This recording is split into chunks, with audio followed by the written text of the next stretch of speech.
Bonjour à tous, bienvenue sur Entre deux vins, le podcast Denis App. Aujourd'hui, j'ai le plaisir et l'honneur d'accueillir Charles Duval-Leroy de la maison de champagne Duval-Leroy. Ça ne sera pas difficile pour aujourd'hui.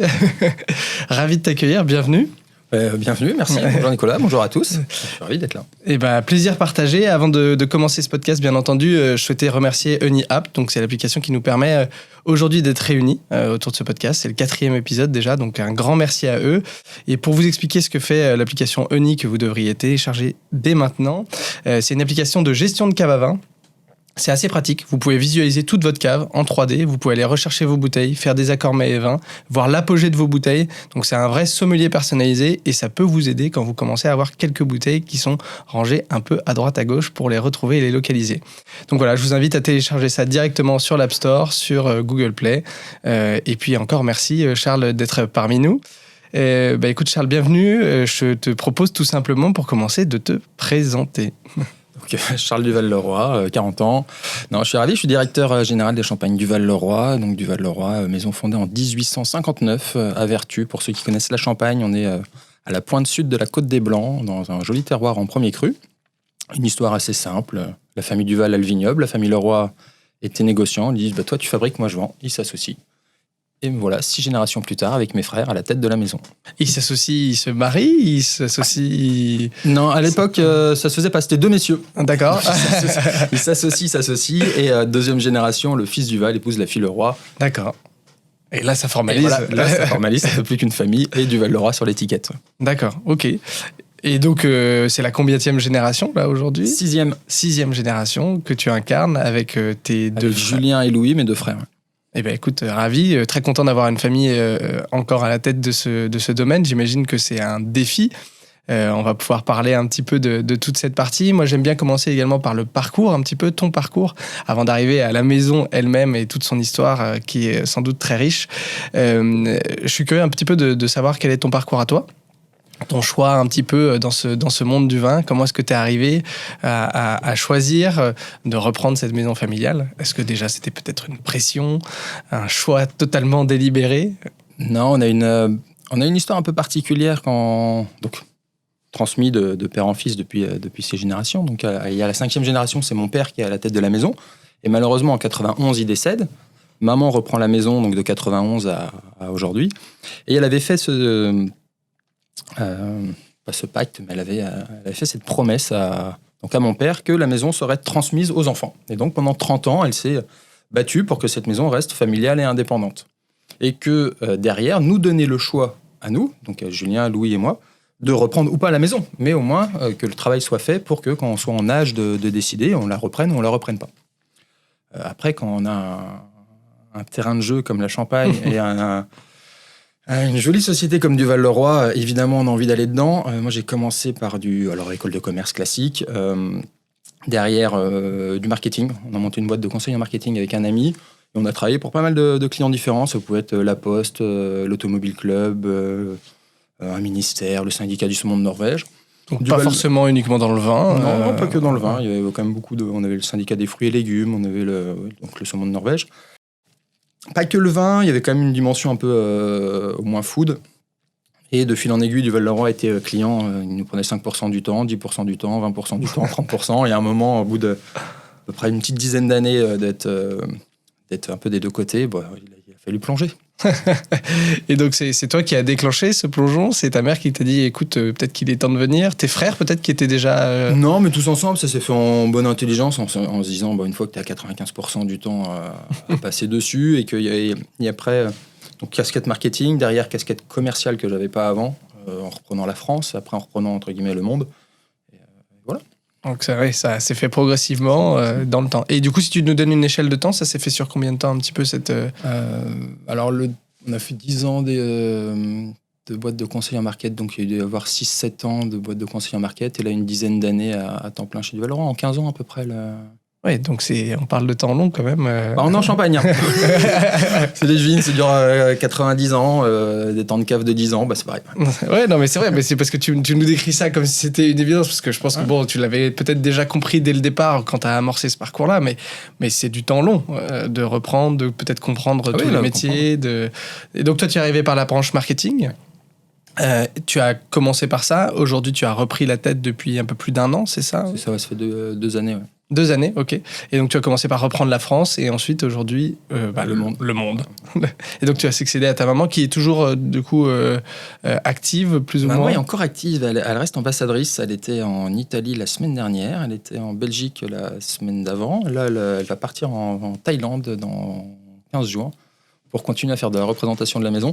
Non, ce qui est génial, c'est on porte tous le nom, donc que ce soit Carole, que ce soit Julien, Louis ou moi, on est tous interchangeables sur non pas forcément de la prospection de marché, mais au moins sur de la représentation de marque. Ok. Et suivant aussi les attraits, Julien est plus États-Unis, Louis est plus Japon, je suis plus Australie ou Afrique. Donc chacun en plus a un plaisir d'aller dans un pays ou dans un autre plus que. C'est un peu trop beau comme histoire, non?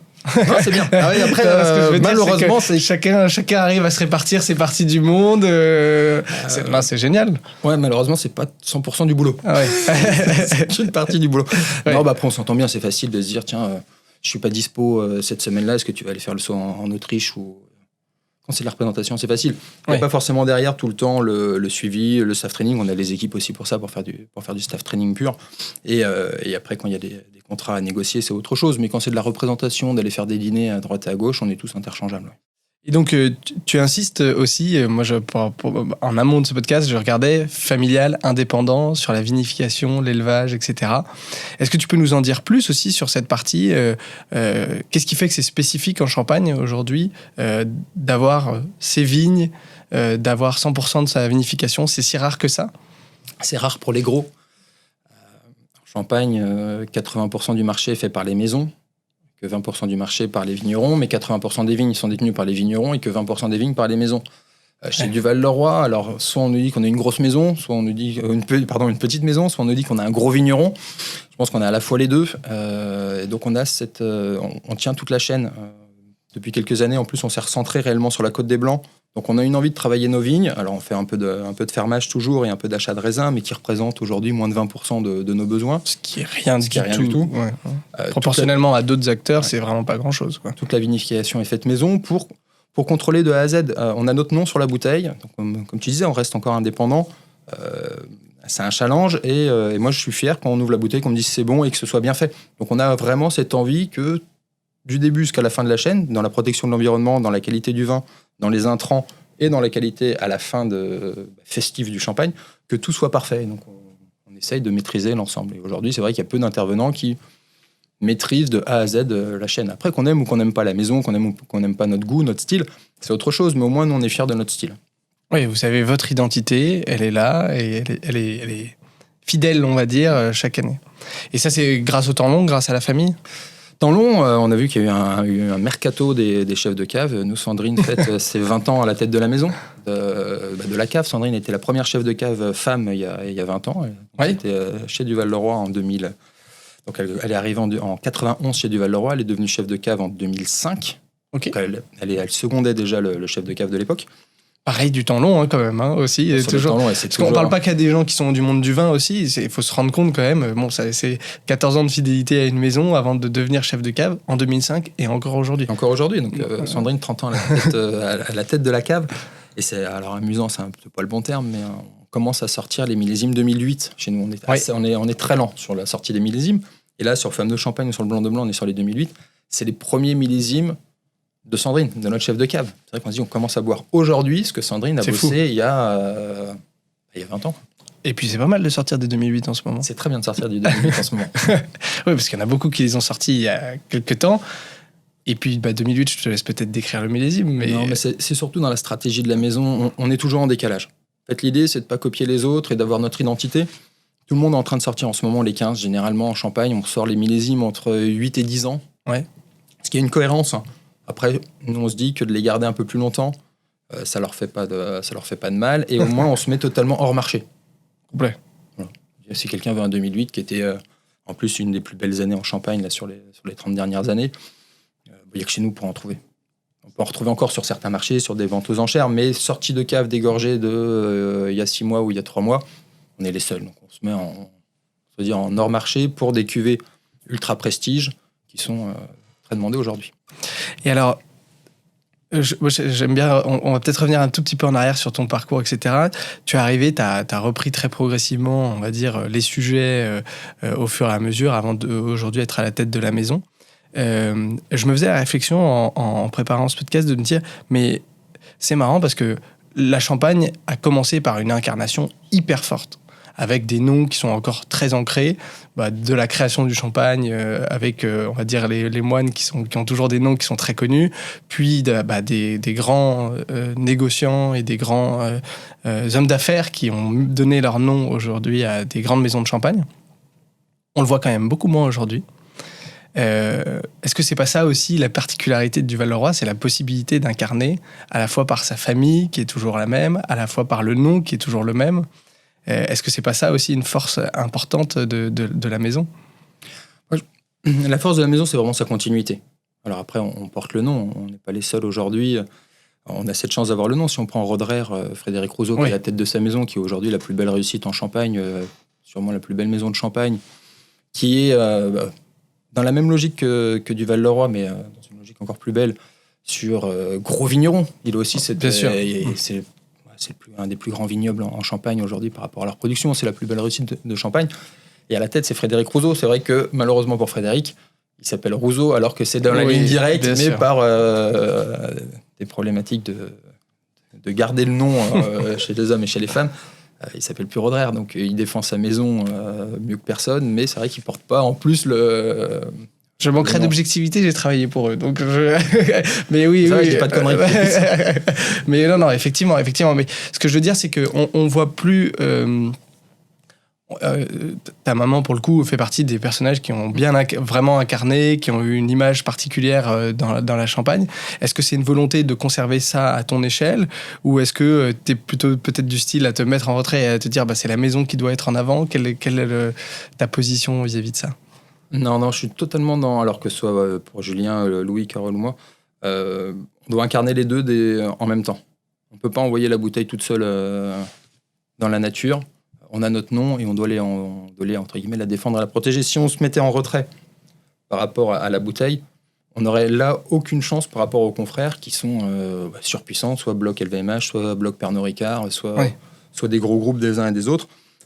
On serait qu'une parmi tant d'autres. On doit garder cette logique et nous-mêmes d'aller... alors au fond, en ce moment, c'est pas des mots utilisés, mais non, c'est à nous d'aller à l'avant.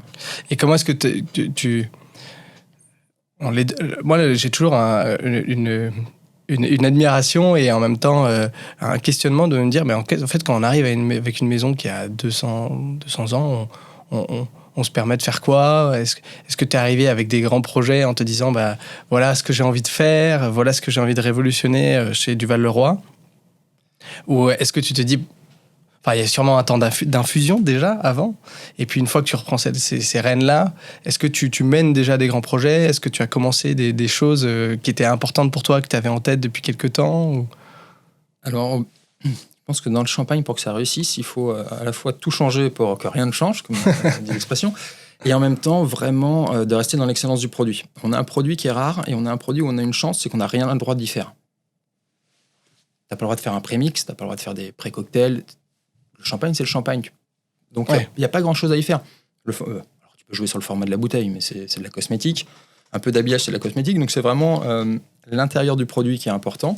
Et donc, déjà, de pas sacrifier ça et de ne pas sacrifier son goût. Ce qu'on a fait chez du Val-de-Roi sur les 10 dernières années, si on reprend du Val-de-Roi il y a 30 ans, quand Carole reprend la maison, du Val-de-Roi, c'était sur très peu de tables étoilées. Je crois qu'à l'époque, on devait avoir 1 ou 2 tables étoilées. Ouais. Aujourd'hui, c'est plus de 300. On a eu tout un mouvement de positionnement du Val-de-Roi dans la gastronomie. Et pour y arriver, parce que personne ne nous attendait à l'époque, tout le monde avait déjà ses champagnes. Quand Carole arrivait avec son brut du Val-de-Roi, son brut classique du Val-de-Roi, tout le monde dit en fait, j'ai pas besoin de toi parce que j'ai déjà le Laurent Perrier, le Mouette, le Clicquot, le Roderer, le Deutz, le blablabla. Et donc, il y a eu toute cette approche auprès de la sommellerie sur mais de quoi avez-vous besoin ? Parce qu'à l'époque, si on se remet 30 ans en arrière, il n'y a pas un vigneron.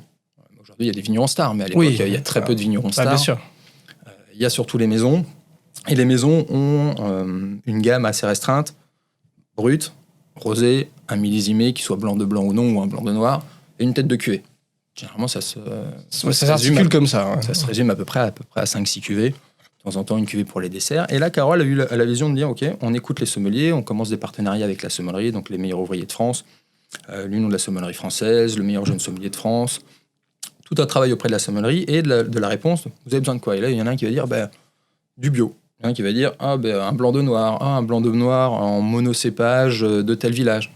Et on s'est mis à articuler avec une vraie dimension, donc très vigneronne, sur un 100% bousy en barrique en agriculture bio, un 100% cumière, pareil, en barrique en agriculture bio. Donc déjà, avec 2 cuvées qui sont à 30 km, 20 km vol d'oiseau, mais un vallée de la Marne et l'autre montagne de Reims, en disant, tiens, quelle est la différence entre 2 pinots noirs de 2 villages différents avec la même vinification sur les mêmes années pour pouvoir faire pas des battles, mais vraiment d'avoir des goûts, une typicité champenoise.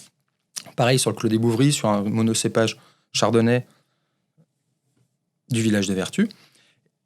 Une cuvée avec Pierre Hermé pour les desserts.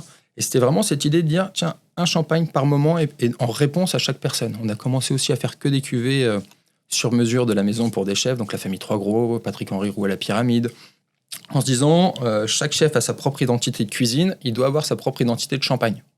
Donc on a été dans une démarche ultra sur mesure et d'écoute du client final. Donc en se disant, on ne peut pas toucher au produit, mais on peut comprendre le client. Complet. Et pas apporter, et ajuster une cuvée aussi. Et ajuster une cuvée. Donc tu disais, oui, vous êtes restreint, mais en même temps, vous aviez cette possibilité, c'est-à-dire il y a un terroir à disposition. Ouais. Qu'est-ce qu'on en fait? Comment est-ce qu'on le morcelle? C'est ça, comment jouer avec. Ouais. Au bout de 30 ans, Carole a très bien réussi. Je sais pas qu'on est partout sur les tables étoilées, mais on est sur beaucoup de tables étoilées, on travaille bien. Et aujourd'hui, tu as eu une arrivée de tous ces vignerons, stars ou pas stars, qui font eux-mêmes ou qui font peu eux-mêmes, c'est pas la question. Mais aujourd'hui, je pense qu'il y a une demande, à la fois sûrement clientèle finale et sommelier, je veux le champagne du village fait par le vigneron du village. Ouais. Je pense que pour du Val-de-Roi, même si c'est nos terres à Bouzy, on est une maison de champagne de Vertus, de la Côte des Blancs. Et je pense que si quelqu'un veut un champagne de Bouzy, il y a des super vignerons à Bouzy et d'autres maisons à Bouzy, qu'il aille directement chercher ce vigneron. Oui. Parce qu'après, le goût, je sais pas qu'il est secondaire, parce que c'est des gens qui bossent bien, entre 2 personnes qui bossent bien, autant prendre celui qui est vraiment dans le village. Et donc, on arrête progressivement ces cuvées 100% Bouzy, 100% cumière. On garde le petit mélier, parce que c'est pas oublié qu'on est encore à peu près les seuls à le faire. Donc. Oui, il n'y a pas d'en avoir beaucoup des 100%. Alors, donc, on garde cette spécificité et on se recentre sur Vertus, sur la Côte des Blancs. Donc, en ce moment, on est plus sur une réduction de taille de cuvée pour devenir réellement la maison. Je ne sais pas qu'on était la maison de toute la Champagne, mais maintenant, on veut devenir la maison uniquement de la Côte des Blancs et d'avoir cette incarnation Côte des Blancs. Avec le point positif pour du Val-de-Roi, c'est que la Côte des Blancs est assez faible en termes de qualité de maison. Ouais. C'est le territoire le plus connu de la Champagne aujourd'hui, avec les plus beaux villages, Avize, Ménil, Logé, mais sans grandes maisons. Vu que les grandes maisons sont soit sur Épernay et aux alentours, soit sur Reims et aux alentours, alors évidemment, ils viennent chercher des raisins, mais ils ne sont pas installés. Il y a des super vignerons, et encore, c'est pas les plus stars qui sont sur la Côte des Blancs. Il y a des maisons qui commencent à s'installer, mais on est encore à peu près les seuls, et on veut aller chercher ce label...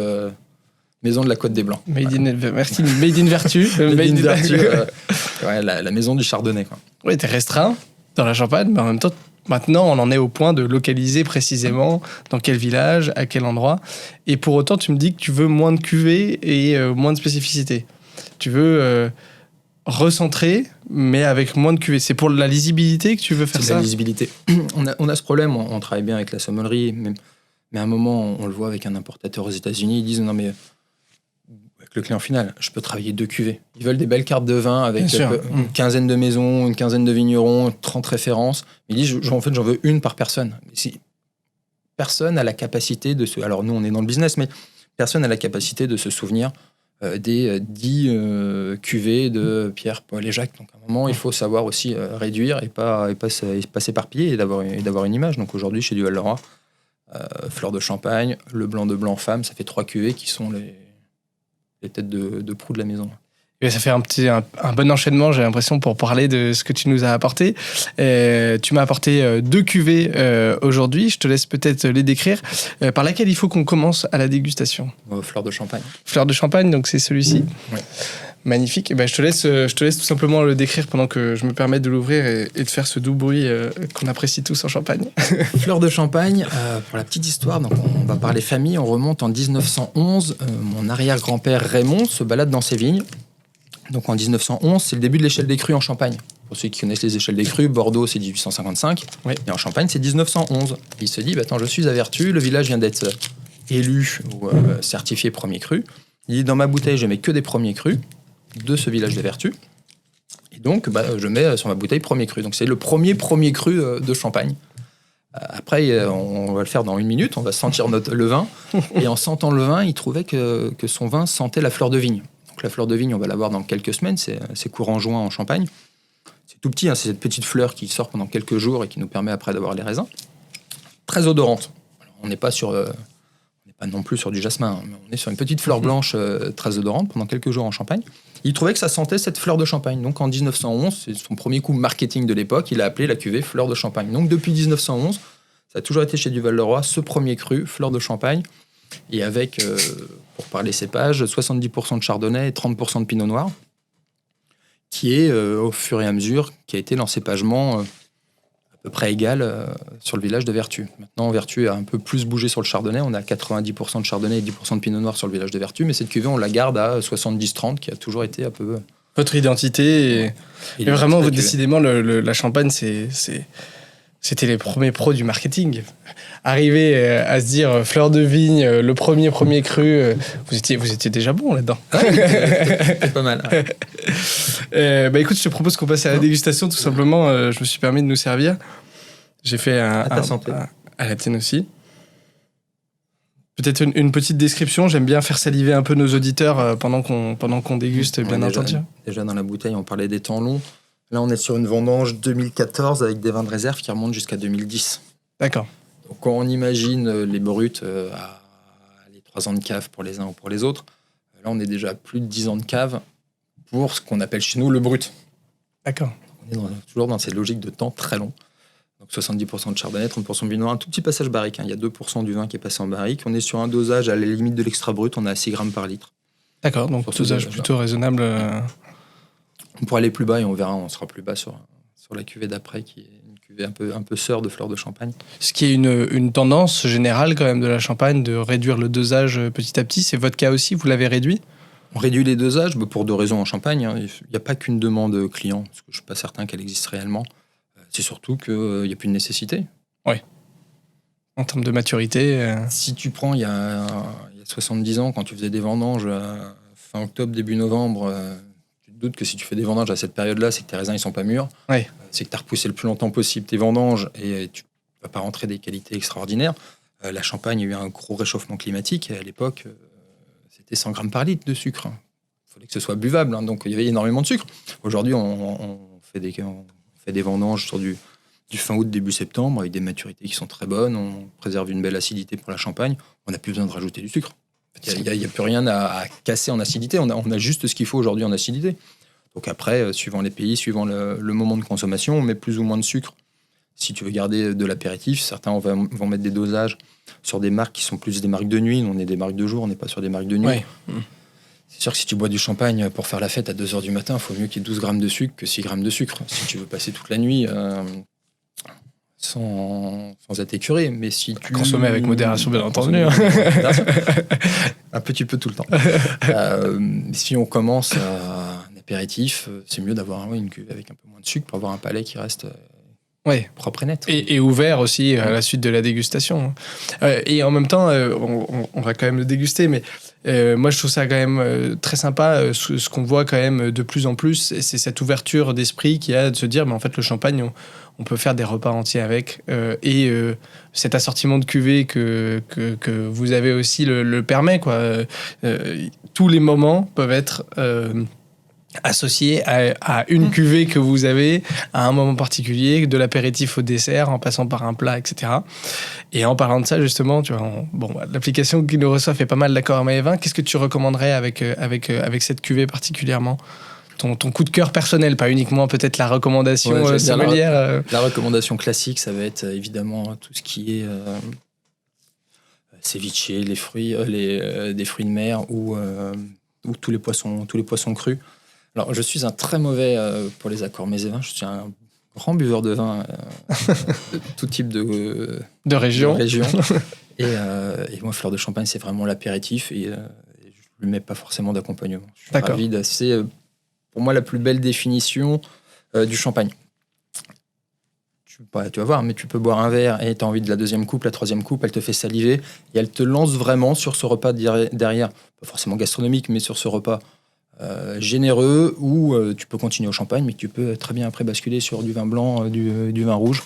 Et tu as une belle fraîcheur chez du Val-de-Roi, c'est cette idée de faire saliver, et on va voir en dégustation, c'est très très long. On n'est jamais sur des vins opulents, on est toujours sur des vins qui sont droits, qui sont propres, qui sont longs. Je pense que c'est là le style de du Val-de-Roi mis en place par Carole et par Sandrine, notre chef de cave. C'est toujours d'avoir des vins qui sont collés avec la restauration pour pouvoir enchaîner sur champagne, vin et enchaîner avec de la table. Le produit ne se suffit pas à lui-même où tu vas prendre une coupe et sur certains vins ou sur certains champagnes, au bout d'une coupe, c'est très bon. La première gorgée est très belle, la deuxième est très belle et après tu vas vite te fatiguer. Et on va vouloir passer à autre chose. Et tu vas... Ou même à un moment, tu satures. Ouais. Comme ce que tu peux avoir sur certains cocktails où ça va être très sucré ou très alcoolisé. Très alcoolisé. Et tu vas vite être à saturation. Nous, on n'est pas du tout dans cette logique. On est dans une logique où on doit aller très loin avec le champagne. Et c'est donc on est plus sur une longueur. Et donc dans les arômes, on va rester sur beaucoup d'arômes de fruits légers, fleurs blanches évidemment, les premières notes toastées, mais toujours très très pures. Toujours en longueur. Ok, d'accord. Et justement, je te propose qu'on déguste. Et je suis ravi de te proposer ce meilleur accord mets et vin que tu préfères, c'est-à-dire avec rien du tout. On a le droit de dire l'heure, la coupe de 9h du matin, ouais, elle est parfaite. Elle est parfaite. Oui, j'accueille généralement assez tôt. Il est 11h ou 20h quelque part dans le monde, comme on dit. On peut dire ça comme ça, par exemple. Non, effectivement, il y a une belle fraîcheur. Il y a quand même une certaine rondeur aussi, je trouve. Alors, je sais pas si, tu vois, c'est une question de température. Si tu juges que c'est bien, là, en termes de température, j'ai pas l'impression que ça soit excessif dans un sens ou dans un autre. Mais il y a une belle acidité au départ. Et ensuite, j'ai l'impression, un côté légèrement confit et un côté assez souple en bouche, quand même. Parfois, aujourd'hui, on a beaucoup de champagnes qui travaillent énormément la fraîcheur et d'avoir une acidité tellement forte que on oublie aussi ce côté un peu. Et je trouve que justement, c'est un bel équilibre en termes de champagne. On travaille jamais. C'est vrai que, comme tu disais, il y a une demande. Il y a certains vignerons qui vont partir sur du moins de dosage, qui n'est pas souvent justifié. Je dirais, chacun fait ce qu'il veut. Je ne suis pas là pour critiquer. Tu défends aussi tes goûts et votre vision des choses. C'est normal. Tu as un problème sur des gens veulent se démarquer. Et ils n'ont pas la puissance de la marque, ils n'ont pas forcément le terroir. Et sur quoi tu peux jouer ? Ils n'ont pas forcément non plus l'assise financière pour pouvoir garder des vins 5 ans, 6 ans, 7 ans, 10 ans. Aussi. Ça coûte, comme dirait Macron, un pognon de dingue. Mais non, ça coûte énormément d'immobilisation de garder ces vins. Là, quand on parle de 10 ans. Et donc certains vont jouer sur ce qu'il y a de plus facile, qui va être le dosage. Donc tout de suite moins de sucre et comme tu l'as dit, certains après un public qui vont vouloir avoir ces dosages très lame de rasoir. Nous c'est pas ce qu'on attend. Quand on veut pas que les gens soient brusqués quand ils prennent une première coupe. Donc c'est vrai que quand on travaille nous après le deuxième est en extra brut, mais quand on travaille sur des dosages, on veut qu'ils soient justes et que le vin ne soit pas trop agressif. Ouais, je comprends. Je trouve en tout cas que c'est hyper respecté. Et que justement, on est en juste équilibre entre cette acidité quand même qui est rafraîchissante. C'est aussi ça, le côté apéritif qui fait saliver, qui est important, etc. Mais on n'oublie pas le côté rond, gourmand et qui donne tout aussi faim d'ailleurs. C'est le problème de la champagne, c'est qu'on doit travailler avec des marqueurs. Il faut se mettre à la place du client final et qu'est-ce que lui entend par le mot. Ouais.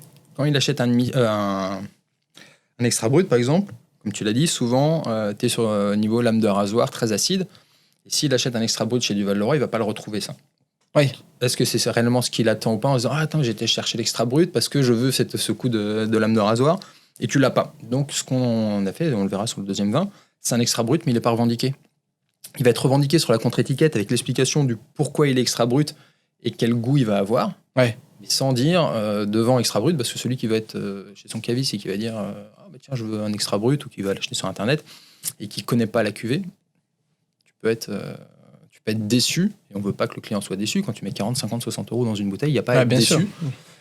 Et le champagne, sa force et sa faiblesse, c'est que c'est un métier et un produit de marque plus qu'un produit de village. Si tu prends la Bourgogne, tu sais que ton Chassagne, ton Puligny va avoir tel goût, ton Meursault va avoir tel goût. Ce que tu n'as pas en Champagne. Oui. Il y a très peu de 100% Ménil, 100% Vertus, 100% Avis. Il y en a quelques-uns et on n'a pas encore travaillé réellement l'identité de tous les villages. Et tu ne te dis pas, moi, je veux boire que du Ménil 100%, je veux boire que du Bouzy 100%. Donc, tu vas être sur les styles des maisons. Et de comprendre les styles des maisons, il faut qu'il y ait une cohérence dans le style des maisons. Oui, complet. Oui, c'est plus ça qu'on recherche d'ailleurs en Champagne, c'est le style d'une maison, l'identité de la maison. Et donc, c'est pour ça que peut-être le fait de resserrer aussi votre gamme permet d'avoir cette cohérence marquée sur un nombre de cuvées et qui permet de vous retrouver et d'aller chercher une bouteille de chez du Val-de-Roi. Peut-être pas du Ménil ou peut-être pas de Bouzy, mais au moins du Val-de-Roi. Bah écoute, super, ravi en tout cas de déguster cette cuvée. Pour être honnête, ça faisait longtemps que je n'avais pas dégusté celle-ci. Je te propose qu'on passe à la deuxième. Et justement, je suis ravi que tu m'aies rapporté celle-ci. C'est la cuvée MOF, du coup, on va pouvoir en dire un mot. Moi, j'ai découvert pendant mes recherches que ta mère était aussi une passionnée de gastronomie avant tout, de restaurants, de restauration, etc. Donc, je trouvais que c'était un bon clin d'œil, une espèce de petite passe en se disant, on retourne à ses premiers amours qu'est la restauration. Est-ce que tu peux me raconter comment est-ce que ça s'est fait ? Tu parlais de partenariat notamment. On est dans les années 2000. Et à l'époque, il n'y a pas de meilleur ouvrier de France sommelier. Il y a tous les métiers. Il y a beaucoup de métiers chez les meilleurs ouvriers de France. Ébéniste, tailleur de pierre, coiffeur, les vitraux, le chocolat, évidemment la cuisine, la charcuterie, mais rien du tout sur la sommellerie. Mais qu'est-ce qui se passe ? Ce qui est pas illogique. Non, mais il devrait y avoir des meilleurs ouvriers de France vignerons. Oui, si on s'intéresse à la production. Et que c'est un savoir-faire dit manuel.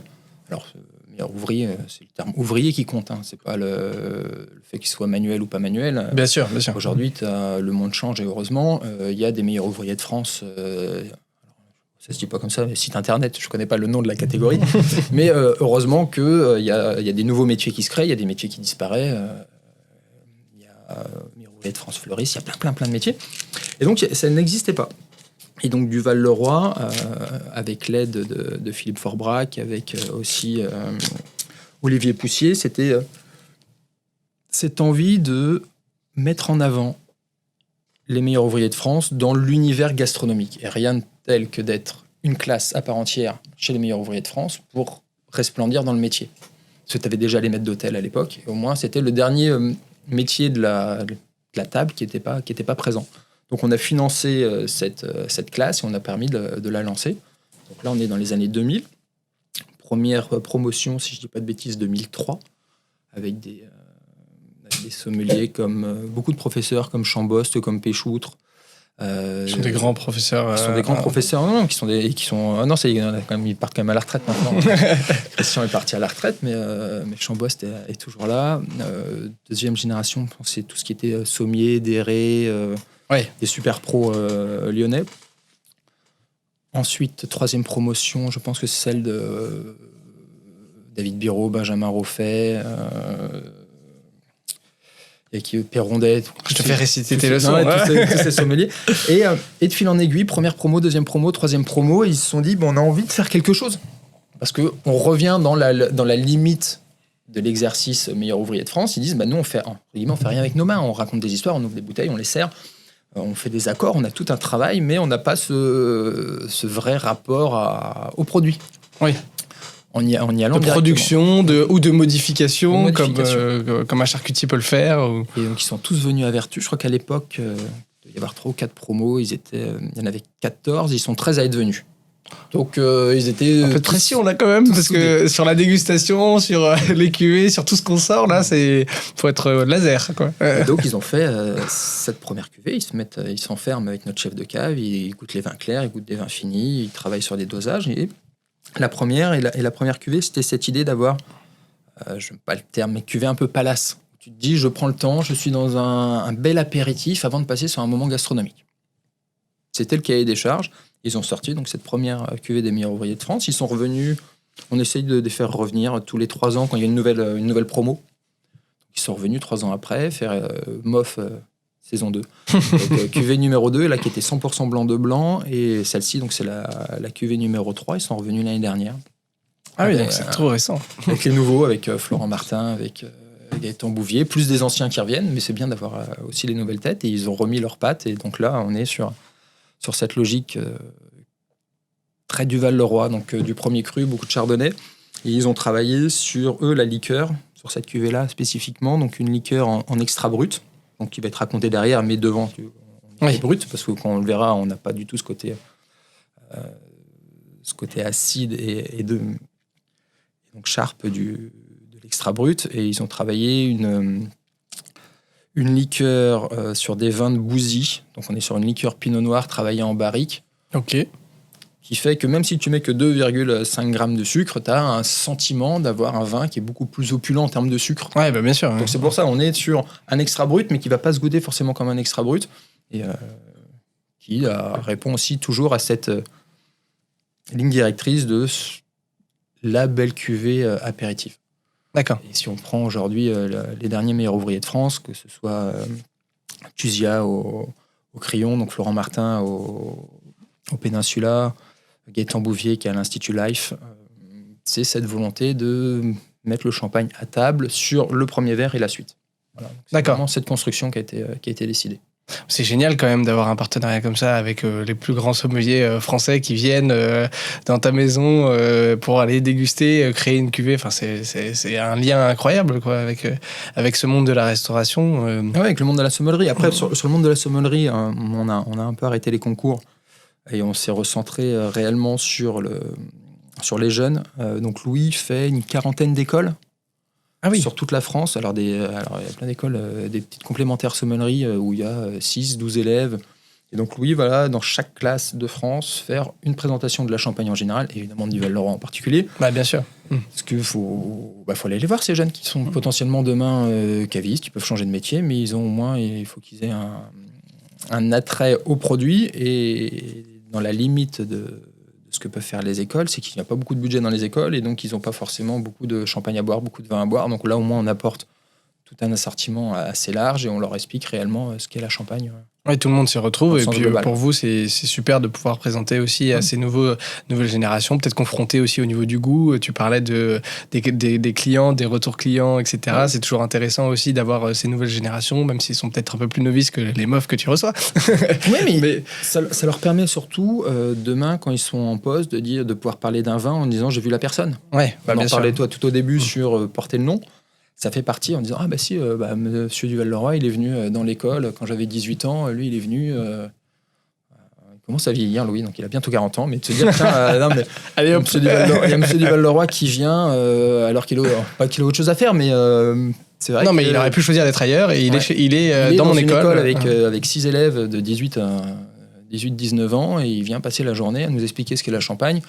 On peut espérer qu'au moins ils ont une vision de la Champagne qui est positive, et demain de pouvoir présenter la marque de façon belle et inspirée. Oui, et puis ça met un peu un contre-pied au côté très prestigieux de la Champagne en disant on se déplace, c'est accessible, on est aussi là pour vous montrer, etc. À tous ces jeunes et de montrer un petit peu la Champagne de A à Z, du produit jusqu'à votre connaissance aussi qui doit être quand même bien étalée. C'est le problème sur des jeunes, si on veut qu'ils soient emmenés dans le bateau, tu peux pas à la fois leur dire le champagne c'est ultra prestigieux, tu peux pas y toucher mais tu dois le vendre. Ouais. Je vais pas faire un parallèle avec Bordeaux parce que je suis un grand fanatique de Bordeaux. Mais c'est vrai qu'ils ont un moment sur certains voulu, et avec leur système de distribution, je dis pas qu'ils ont un peu mis de côté le client final ou le prescripteur en disant c'est pas qu'on n'a pas besoin du prescripteur, mais il faut que le prescripteur soit embarqué. Si le prescripteur on lui explique juste qu'il doit lire l'étiquette et lire l'histoire. Oui, ou même que le client aille demander la bouteille tout seul sans ce métier de conseil aussi qu'est la sommellerie, parce que dans ces cas-là, c'est aussi parfois ça, c'est le nom qui parle tellement que on va dire moi je veux ça, au lieu de demander au sommelier son expertise. Et du coup de profiter de ses connaissances, des rencontres qu'il a fait, de l'histoire avec le vigneron, parce que ça c'est aussi c'est ce dont on se rend compte aussi, c'est que c'est un métier tellement humain aussi dans le fond que ces rencontres-là humaines, elles permettent de vendre ce produit-là. Mais elles plaisent particulièrement aussi aux gens. Ils ont besoin de rencontrer. C'est pour ça que tu es là aussi. Moi, je veux les deux. Je veux que le client arrive et dise « Ah, ben je veux du Duval-Leroy » et que le sommelier dise « Ah, ben je suis ça content. Tombe bien. Ça me fait plaisir parce que je suis ravi de faire du Duval-Leroy parce que j'ai vu Louis ou je suis déjà allé chez Duval-Leroy et qui peut raconter son histoire en plus. Je veux les deux. Et écoute, je te propose qu'on déguste du coup, que tu puisses nous faire une petite description peut-être du style. Au nez, en tout cas, c'est déjà très différent par rapport à la cuvée précédente.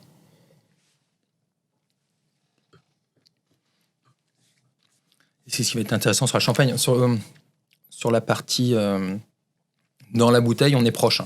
70% de chardonnay aussi, 30% de pinot noir. On n'est pas sur les mêmes vins de base. On va être sur une vendange 15 avec la cuvée des meilleurs ouvriers de France, une année après.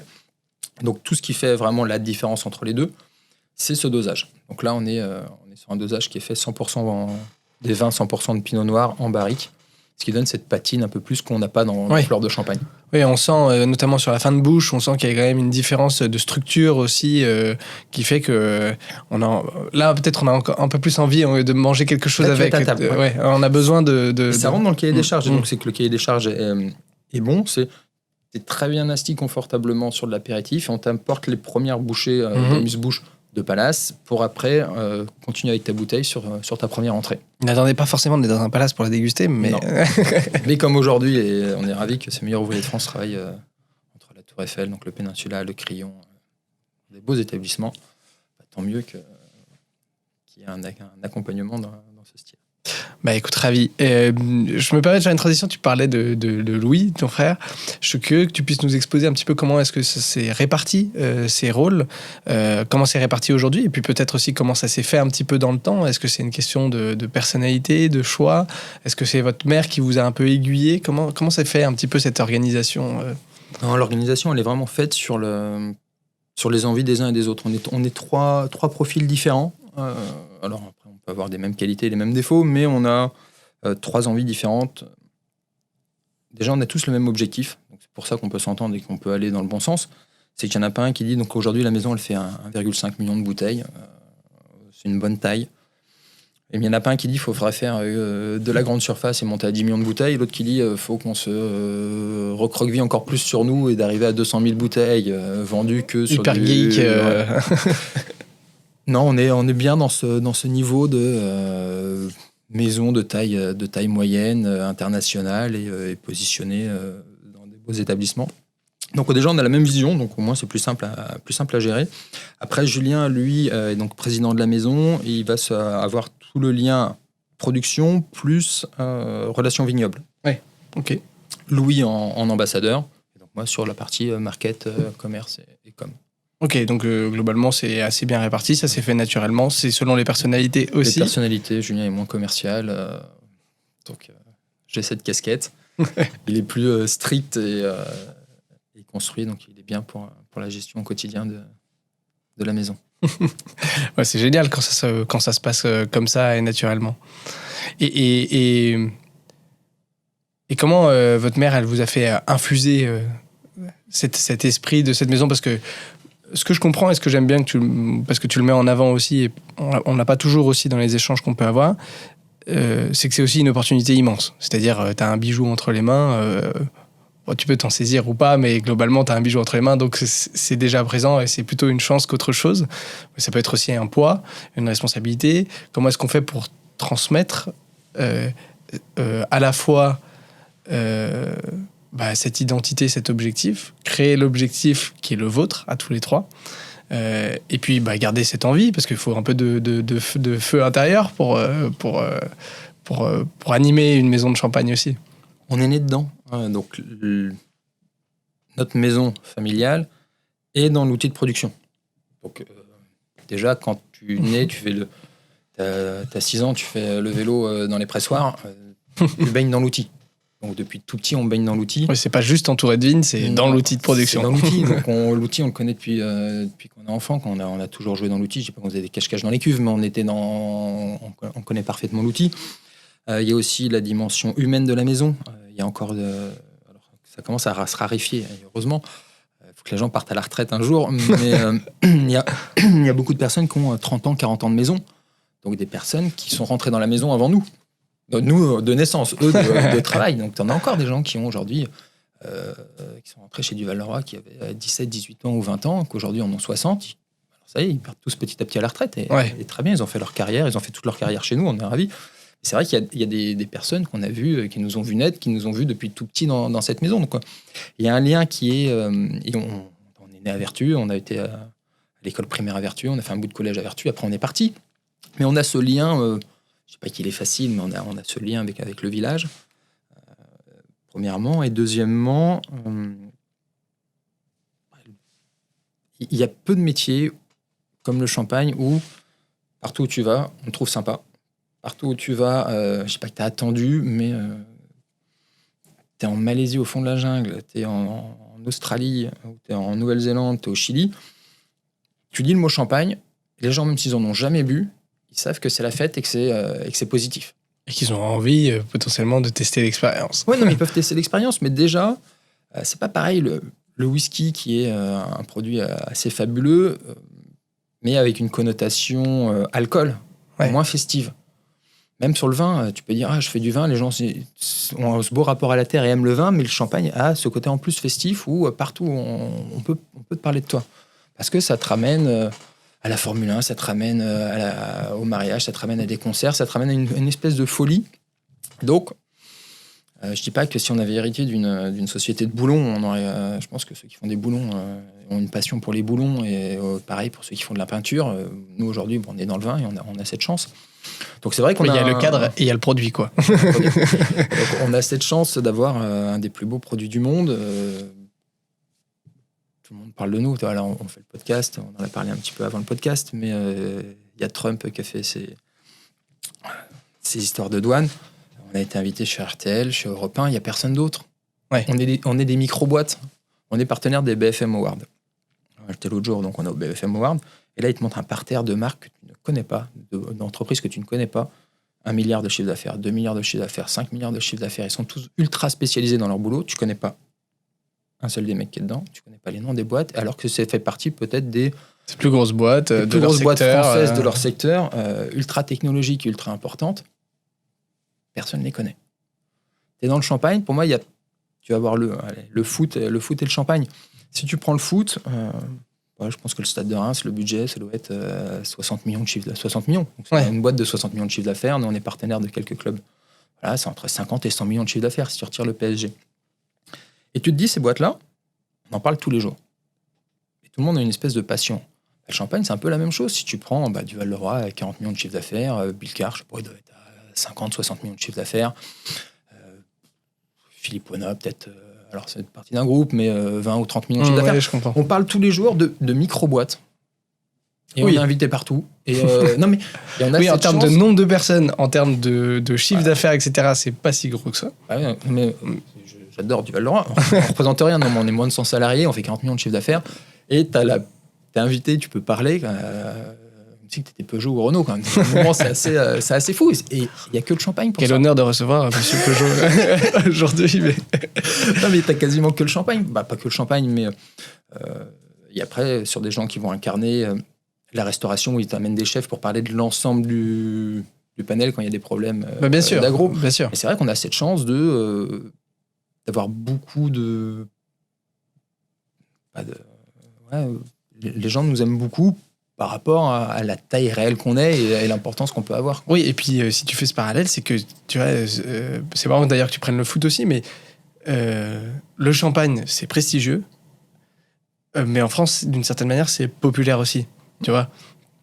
C'est-à-dire que peu importe les moyens, presque aujourd'hui, beaucoup de gens ont déjà bu du champagne ou choisiront du champagne s'ils ont quelque chose à célébrer, quoi. Donc c'est hyper ancré dans le quotidien.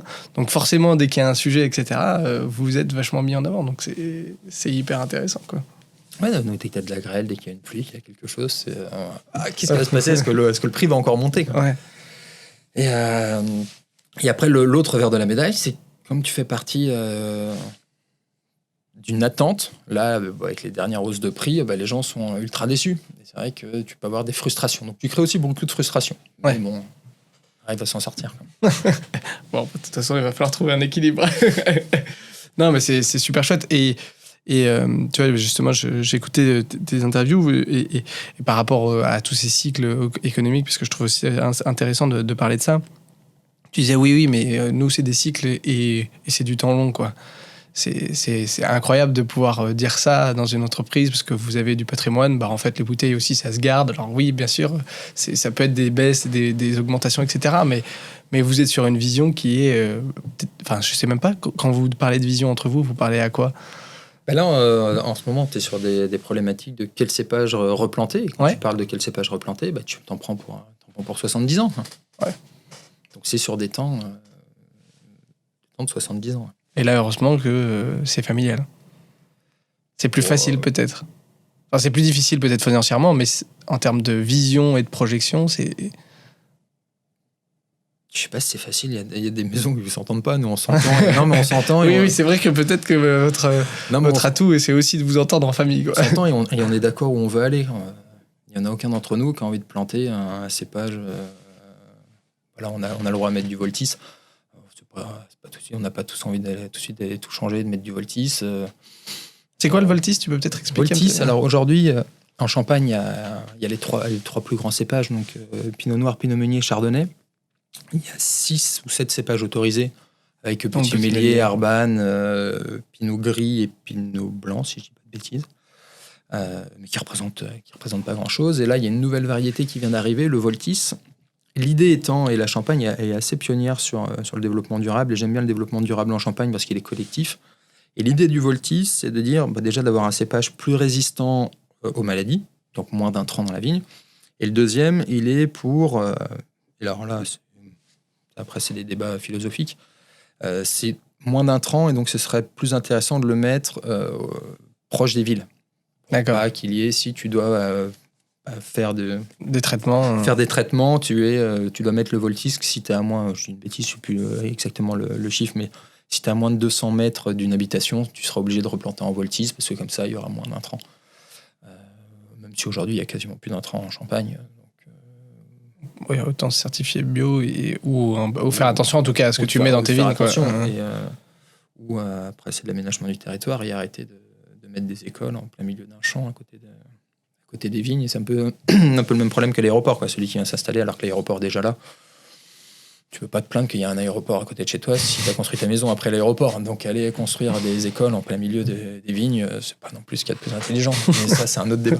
Non, mais je confirme, c'est un autre débat. C'est intéressant, mais c'est un autre débat. Donc le débat sur le Voltis, c'est mais est-ce que là encore c'est encore trop tôt, est-ce que le cépage va être intéressant, on n'a pas le droit de faire des 100% Voltis demain, et ça fait partie de cette réflexion globale à moyen terme, long terme. Est-ce que s'il y a réchauffement climatique, est-ce que c'est de bons cépages? Et donc c'est vrai, quand on plante, on part pour 70 ans.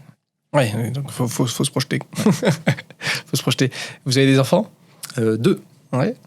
2 filles. Donc toi, tu as 2 enfants, tes frères. Julien a 2 enfants, Louis n'a pas encore d'enfants. Et donc, vous les projetez un petit peu tous ou... Il y en a qui se projettent. Alors, rebelote, là, c'est vrai que la première génération qui est pas vertusienne, on habite tous à Paris, on fait tous des allers-retours à Vertu, et on essaye de leur mettre la piqûre de la maison. Comme on a pu être, nous, on a toujours vécu dedans, donc eux, ils ont de la chance, parce que depuis 30 ans, la Champagne a quand même eu un réchauffement climatique intéressant pour le produit lui-même. Pour le produit et pour passer des week-ends en plus. moins pluvieux à Vertu. Donc les enfants sont heureux. Non, ils vont faire les vendanges avec Carole. Donc la grand-mère emmène les petits-enfants faire les vendanges sous le soleil. Ils pressent. L'autre jour, on les a fait jouer sur des assemblages. Ils ont choisi aussi. On a tout ça sorti un très beau coffret qu'on appelle coffret héritage chez nous. Donc on a regoûté tous les vins qu'on a dans la vinothèque des années 70 à aujourd'hui. Incroyable. Et c'était cette idée de faire des coffrets, donc héritage, le lien de vins qui avait été fait par notre grand-père, notre père, notre mère, et des vins d'aujourd'hui. Et de faire dans ce coffret, de mettre, là, il y a 2,88, 2,97 et 2,2002. Avec cette envie de mettre, c'est souvent quand tu achètes une boîte, un coffret avec t'as 6 millésimes différents et tu sais jamais lequel boire. Ah, bien sûr. Là, l'idée, c'est d'en mettre 2, comme ça, t'en bois une et t'en gardes une. Donc, tu peux même, toi, garder demain l'héritage. Donc, donc, les enfants ont goûté. Ouais, c'est le problème, il faut jamais acheter en une fois, quoi. Ah non, faut en acheter 2. Si c'est trop bon, on se dit, mince, c'est déjà passé, quoi. Donc, il en faut 2. Donc là, il y en a 2 de chaque et les enfants ont joué. On leur a fait goûté tous les vins, tous les anciens vins. Donc ils avaient leurs petites feuilles en disant ah c'est bon, c'est moins bon, j'aime bien. Alors évidemment, les vins de leurs années étaient meilleurs que tous les autres. Forcément. Mais en disant non, trop vieux, ça on j'aime bien. On soulignera l'objectivité des petits enfants de la famille Leroy, enfin de Duvel Leroy. Mais moi j'ai moins de problèmes avec mon année. Et pourquoi non, particulièrement bonne, particulièrement pas bonne. Au moins on le sait. Et non, mais ils ont pu jouer, donc on essaye de les intéresser. Pareil, quand on fait des dîners champagne, ils viennent, elles s'amusent, elles ouvrent les bouteilles, elles le servent. Et même s'il faut boire avec modération et pas donner à boire aux enfants, je pense que c'est aussi important dans l'éducation de les laisser boire, de les laisser goûter, de ne pas les priver. Moi, je sais qu'à la maison, tiens, tu veux goûter, elles vont dire non. Donc elles ont déjà, même si c'est 10 ans, 8 ans, pas du tout un besoin de... Il y a un rapport à l'alcool, tu vas avoir des enfants qui se disent qu'ils sont toujours privés. Nous, elles sont privées, mais si tu leur laisses quand même pouvoir goûter une fois de temps en temps, ils n'ont pas ce sentiment de dire « Ah, j'en veux, je veux goûter, je vais essayer de goûter en cachette. » Non, parce que là, tu leur laisses l'opportunité, ils vont dire « Bah non, j'ai envie, j'ai pas envie. » Et elles aiment bien aussi présenter la maison, donc on les met en place. Là, l'autre jour... Donc tout le monde s'y met. La grand-mère met la piqûre, les parents mettent la piqûre, tout le monde. Non, ce qui est rigolo, c'est qu'à l'école, sur les petites, là, elle a un livre pour apprendre à lire. Voilà, c'est lire maintenant. Et dedans, c'est des histoires d'un chien et d'un chat qui se baladent. Et ils vont en Bourgogne. Et ils visitent une cave. Et alors, je sais plus si c'est le chien ou c'est le chat, je sais pas lequel des deux boit le plus, mais il y en a des deux en plus. On rectifiera ça plus tard. C'est le chat qui est ivrogne. Donc on va dire que c'est le chat qui se met une cuite. Et je trouve ça amusant que à l'école, par rapport à tout ce qu'on nous dit aujourd'hui sur alors je sais pas si ce livre est encore un bouquet d'école, mais au moins ils visitent, ils expliquent ce que c'est la terre, ils expliquent ce que c'est le vin, le produit et des problématiques que ça peut engendrer. Donc déjà de la modération, mais au moins c'est pas de l'interdiction. On est dans de la modération. On dit t'as vu le chat il est malade parce qu'il a trop bu, mais au moins on leur a dit que ça existait. On n'est pas dans l'interdiction. Donc la prof, elle fait la petite, elle dit moi aussi je suis vigneronne. Donc la prof, elle se demande un peu. Je fais on fait du vin machin. Et elle fait est-ce que ton papa ou ta maman peut venir expliquer le vin à l'école? Je fais non, c'est toi qui vas l'expliquer. Donc elle a fait son petit exposé. Elle va là-bas. Elle fait tout son exposé sur le champagne. Ambassadrice. Ça y est. Non mais il faut les intéresser. C'est pour ça, pour revenir sur le début, on a un peu glissé. Mais sur le début, il faut les intéresser. Si on veut que demain, leur donner le choix, il faut leur faire aimer le produit. Si tu n'as aucun attrait au produit, tu es sûr qu'ils ne rentreront pas dans le produit demain. Bien sûr. Donc, il faut les faire aimer. Mais on parle, les enfants de Julien, c'est 11 ou c'est 12 et 9 ans. Là, c'est 10 et 8 chez moi. On est dans un monde où... On ne savait pas qu'on allait avoir les gilets jaunes, on ne savait pas qu'on allait avoir le Covid, on ne savait pas qu'on allait avoir Trump. T'as un monde qui bouge tellement vite, tu ne sais pas ce que sera le monde de demain. Donc se projeter à 20 ans, évidemment, ce serait intéressant, amusant, si c'est possible, d'avoir une continuité. Mais en un, leur faire aimer. Deux, s'il y a une continuité, tant mieux, mais il n'y a pas de... Il n'y a pas d'obligation. Pas d'obligation. Mais on a envie de donner envie de transmettre. Il faut. Ouais. Un petit peu aussi c'est une bonne partie de ta vie quand même. Ah oui, non, mais on est dedans et il faut. Écoute, ravi en tout cas, merci pour ton temps aujourd'hui, Charles. C'était un plaisir d'échanger sur tous ces sujets. On aurait pu encore continuer, je pense, quelques temps sur tous ces sujets. Je suis ravi que tu aies pu inclure aussi toutes les générations, que tu aies pu nous parler aussi de cette transmission, de cette chance, de cette opportunité, de la direction un petit peu que prend la maison aussi. Est-ce que tu veux dire quelque chose pour conclure un petit peu? Est-ce que tu as peut-être un message à faire passer, des projets qui sont en cours que tu aimerais partager avec nous? Non, on finit le relifting des bouteilles. Juste vous pouvez en commander évidemment beaucoup, le mettre dans votre cave et d'utiliser l'application EniApp pour pouvoir retrouver vos bouteilles de Duvel Leroy dans votre cave. Ils peuvent venir visiter le domaine? Vous accueillez ou pas du tout? Alors on est très sympathique, mais on est très mauvais en accueil. On est fermé le week-end. Comme je le disais, on est à la maison et la maison familiale est dans le site de production et on est sur un vrai site de production. Donc on a des certifications, des classifications qui font qu'on ne peut pas tout visiter. D'accord. On n'est pas sur une visite de cave classique comme on peut faire sur Reims, intéressante. On voit des tas de bouteilles. Chez nous, on est vraiment dans l'outil, donc plutôt en semaine. D'accord. Sur rendez-vous. Mais après, on est ouvert, mais plutôt semaine et rendez-vous. Donc voilà, prenez rendez-vous en semaine et vous verrez ce que c'est que l'authenticité peut-être aussi d'un outil de production en Champagne. On est vraiment dedans. Et pas sur l'avenue de Champagne-d'Épernay où on visite les caves, ce qui est extraordinaire et ce que j'invite à tout le monde faut venir, le faire. Faut venir en Champagne. Mais c'est intéressant de tout faire. D'ailleurs, moi, je sais ce que je recommande, c'est d'aller visiter un peu les différents acteurs de la Champagne, d'aller faire pourquoi pas une coopérative, une grande maison, un petit vigneron, et de permettre de visiter un peu tout ce que propose la Champagne. Il faut mais aller chez Pommery, aller chez Mercier ou pas Disneyland, mais on est sur ou même chez Moom. C'est ce qu'on attend de la Champagne. Elle est grosse, elle est forte, elle est belle, elle est magique. Et en même temps d'aller chez du vigneron où là on va avoir une version goûter des vins clairs, goûter des vins.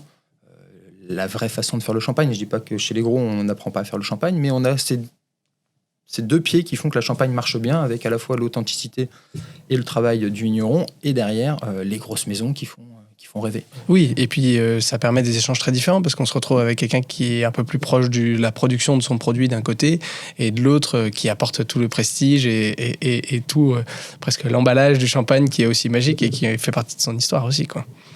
Écoute, merci pour ton temps, ravi d'avoir pu partager ce moment et ce podcast avec toi. Je vous invite à nouveau à aller faire un tour directement sur votre App Store ou sur votre Google Play pour aller télécharger Honey App, l'application de gestion de cave à vin. Et on vous retrouve bientôt pour un nouvel épisode et peut-être bientôt en Champagne, à Vertu. Avec plaisir, merci beaucoup.